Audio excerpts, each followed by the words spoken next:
Hi, welcome to Let's Talk Macarthur, our bonus episode for the month of November with R&W, with myself, Mark Turner, and Troy Nicholson. How are you, Mark? Good to see you again. I'm very well, mate. That's good. I believe you've got me looking in crystal balls today. Yes, today we're going to be looking at predictions for 2022. So we thought we'd cover off some stuff on the economy, a little bit on culture, technology, and obviously the reason why we've got you here for is real estate predictions, because some of the stuff we've been reading are all over the place. Yeah, it's hard to know, isn't it? Well, we'll get to that a bit later. Yeah, we certainly will. And we're going to have a little bit of fun with it as well. So we've got some other bold predictions at the end. So we're going to get Troy to pick his top four for the NRL for next year too. So we'll see how we go with that. That'll be interesting. It will be interesting. You never know. You might have the Tigers up there. So Brisbane and Adelaide have the fastest growing property markets in Australia, as their median property prices are now worth $550,000. Still a long way behind where we are here in Sydney. Well, I guess they're playing catch up a little in the Sydney market. Yeah, for sure, absolutely. And considering only a year before, they're only 495,000, so they have gone up. Adelaide, Brisbane properties prices are set to rise in 2022, according to new reports as well. But we'll get through the other interesting one we found a little bit later on. So in technology, Troy was fascinated by infrastructure as a service. It's actually the fastest growing public cloud service, which is now worth $1.2 billion. They reckon that's going to have a 70% increase next year. And a lot of companies being set up as cloud-based services, and especially in that cyber security space. That'll be huge. It will be huge. Liverwort, Tasmania, plant-producing compounds similar to marijuana's THC. Right up your alley. Not quite, but it's interesting. So that's a bold prediction for technology for next year, right? So their bold prediction for culture in Australia next year is Liverwort. Tasmania plant produces compounds similar to marijuana's THC. Sorry, that's where I went straight away. Yeah, of course, culture over technology. So that's going to be really interesting. Alan Joyce, Qantas CEO, made some predictions on international travel. Considering we just had the interview with Alison Hugenboom from Hello World Travel in Camden, I thought this was pretty interesting. So his first prediction for international travel was Western Australia to open borders by February. Wow. So it's funny, we're talking about Western Australia with international travel. Yeah. So I thought that was a pretty bold prediction. Qantas to return to 100% of pre-COVID domestic travel by early 2022. Yeah, people are keen to get out. Yeah. So and back in. I think it's going to be it's going to be on. Well, it also depends on how much Anastasia decides to do with the Queensland border as well. Absolutely. Yep. Fingers crossed. Alan Joyce is also saying, Troy, that all Qantas aircraft will be back in the air doing international travel by July 2022. That's good to see. Yeah, so that'll be exciting. Interesting one I came across was Bill Evans, the Westpac chief economist, on the subject of interest rate rises. So he reckons the GDP momentum will build in the first quarter of 2022. Growth will come mainly from household spending. But he's saying because of lockdown savings, that the spending rate, right, could actually far outpace the income growth that people will have. Yeah. And that'll push the GDP up. The Reserve Bank, he reckons, will raise the cash rate in the first quarter of 2023. So not expecting to see one next year, and continue raising it to 1.25% by the end of 2024. All right, so just do a gradual. Yeah, that seems like a fair prediction.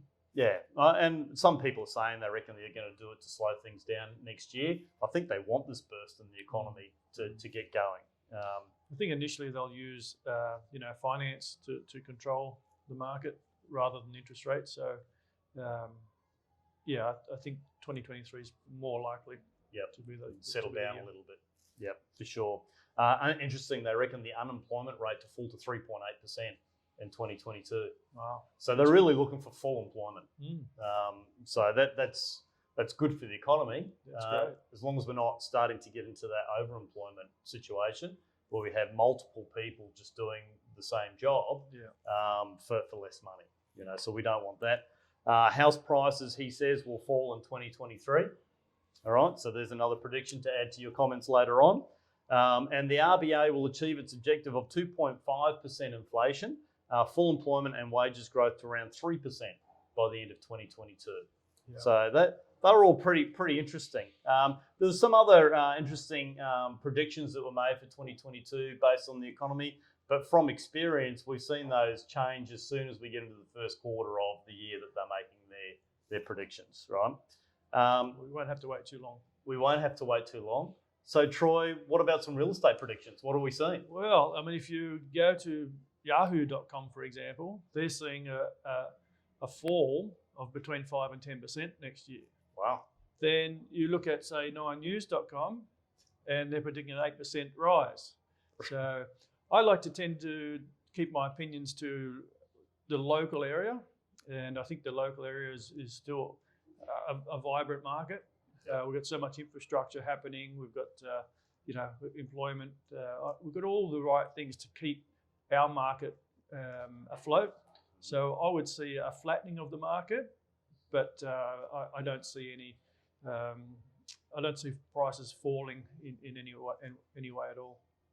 Yeah, I'd probably tend to agree with you. And if anybody's driven out the Northern Road sometime in the last few months, the progression that they've made with infrastructure out there and the plans for infrastructure all around the region, including pushing down as far as Wilton and Tarmor as well. You're right, there's a lot of industry to come here. When you look at the market as a whole, there's either New South Wales or the Australian market, I definitely think there will be cases of properties falling where some of those areas that are overheated.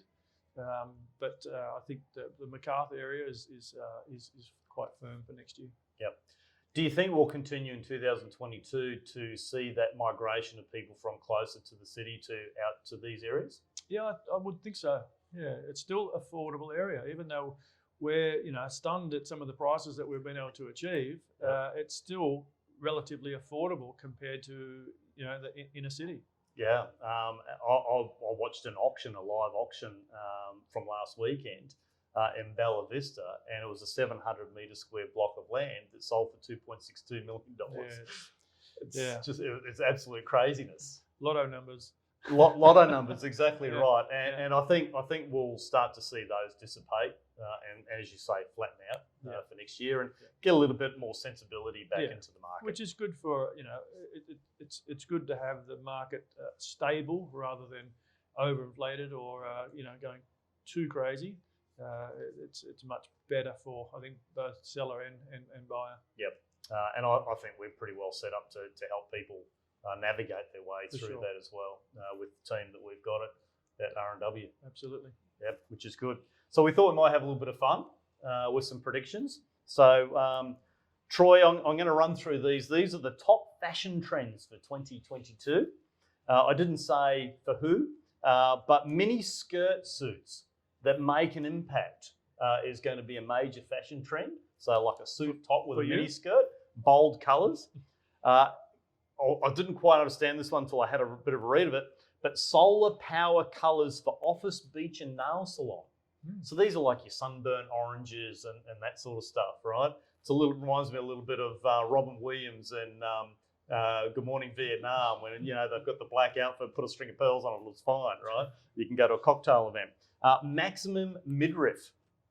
So that is short tops, right? So you can show off this part here. Apparently that's going to be a massive trend for 2022. You need to work on your abs, Mark. I do. I did upgrade to a keg. I'm trying to get back to a six-pack, but that's a hard road to go down that one.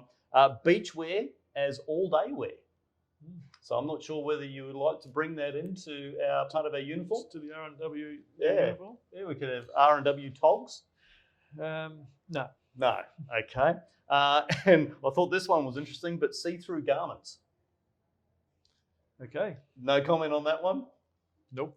So not too sure about those fashion trends. We probably won't see them in the office here. NRL. Can I say, I hope our real estate predictions are better than our fashion trends, absolutely. I think we'd probably be a bit more spot on with the real estate predictions. NRL, top four for next year. Top four. Yeah, a lot of player movements. Some old players gone. Yep. I see Mitchell Pearce off to the Catalans. So a bit of a change there for Newcastle as well. So top four for next year. Well, it's hard enough to pick one, let alone four. But you'd have to go with the Roosters. I think so. as a Roosters member, I tend to agree with you with that one. He knew that. I knew I wouldn't get any, pressure back. No. So,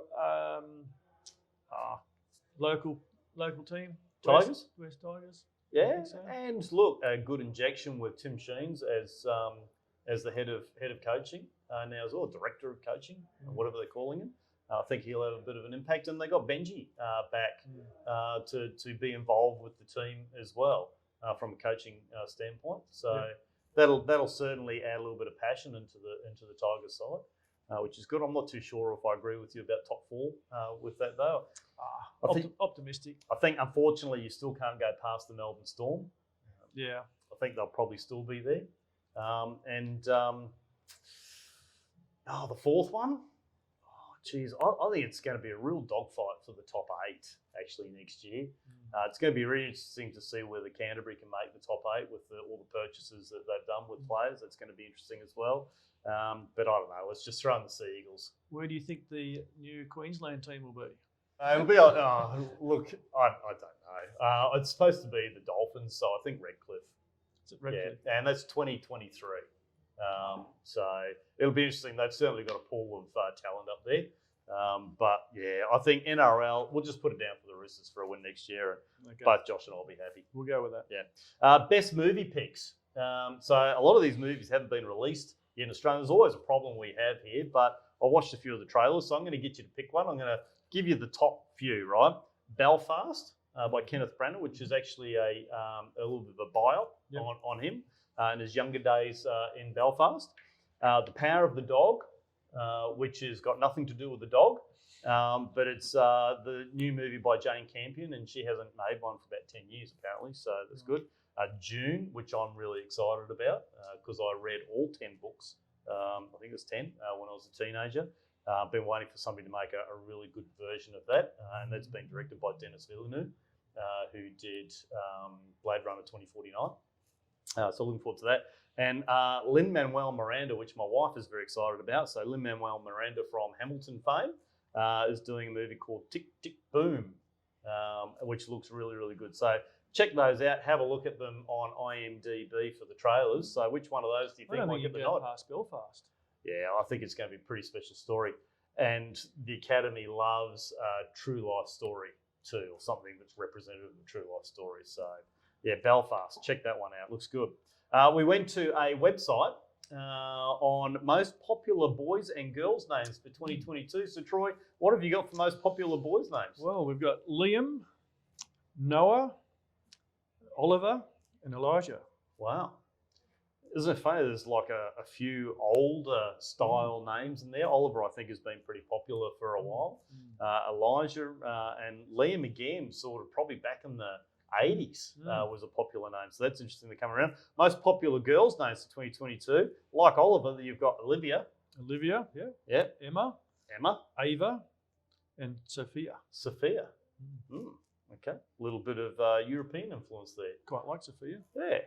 I haven't met her, so I'll let you know after I do that. Just kidding. Let's pretty much wraps it up for our predictions for 2022.